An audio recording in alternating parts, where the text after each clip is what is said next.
అంటే మనకి బోలెగ్ అనేది బాగా ఎక్కువగా ఉంటే నడవడానికి కూడా పిల్లలకి ఇబ్బంది అవుతుందా డాక్టర్? సో చాలా పేరెంట్స్ అడుగుతారు, సార్ పెయిన్ లేదు ఏం లేదు ఎందుకు మనము ఏమైనా చేపించాలి ట్రీట్మెంట్ అనేది. బట్ బేసికలీ ఎలా అంటే మన లెగ్స్ ఒక బిల్డింగ్కి పిల్లర్ లాగా. సో లెగ్స్ మన బాడీకి పిల్లర్. సో ఆ పిల్లర్ ఎప్పుడు స్ట్రైట్ ఉంటుందో ఆ బాడీ నుంచి వచ్చే వెయిట్ కరెక్ట్ డైరెక్షన్లో ఫ్లో అవుతుంది. అదే మనకి బిల్డింగ్ పిల్లర్ వంకర ఉంది అనుకోండి, ఎక్కడ బెండ్ ఉంటుందో అక్కడ స్ట్రెస్ ఎక్కువ పడుతుంది. అదే రకంగా మనకి కూడా మోకాల్లో స్ట్రెస్ లోపల కానీ బయట కానీ ఎక్కువ పడితే ఆ కంపార్ట్మెంట్ నుంచి గుజ్జు స్లోలీ ఎగిరిపోతుంది. అంటే ఆర్థరైటిస్ అనేది డెవలప్ అవుతుంది. అది మనకి ఇమీడియట్ తెలియదు కానీ it may take couple of years. But మామూలుగా వచ్చే ఆర్థరైటిస్ ఎప్పుడు 45-50 ఇయర్స్కి అందరికీ.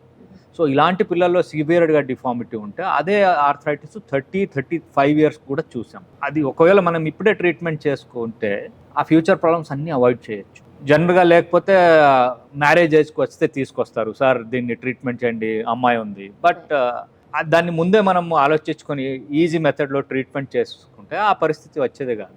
అలాగే చిన్నపిల్లల్లో బాడీ వెయిట్ ఎక్కువగా ఉండడం వల్ల కూడా ఈ నాక్ నీస్ లేదంటే బోలెగ్స్ ఇంకొంచెం ఎక్కువగా అవ్వడానికి ఛాన్స్. సో బాడీ వెయిట్ ఎక్కువ ఉండడంకి ఒబెసిటీ అంటాము. సో ఒబెసిటీ మనకి కామన్లీ దొడికాల్లో వస్తుంది, బోలెగ్స్ అనడంలో చాలా కామన్. ఎందుకంటే దానివల్ల ఎస్పెషలీ యంగ్ ఏజ్లో వచ్చింది అనుకోండి 2-3 ఇయర్స్కే, అలాంటి ఒబెసిటీ ఉన్నప్పుడు ప్రోగ్రెసివ్గా ఉంటుంది, అంటే పెరుగుతూనే ఉంటుంది బెండ్. మనకు ఖచ్చితంగా ట్రీట్మెంట్ అవసరం పడుతుంది. అదే వెయిట్ నార్మల్ ఉంది అనుకోండి, ఆ ప్రెషర్ అంత పడదు నీలో.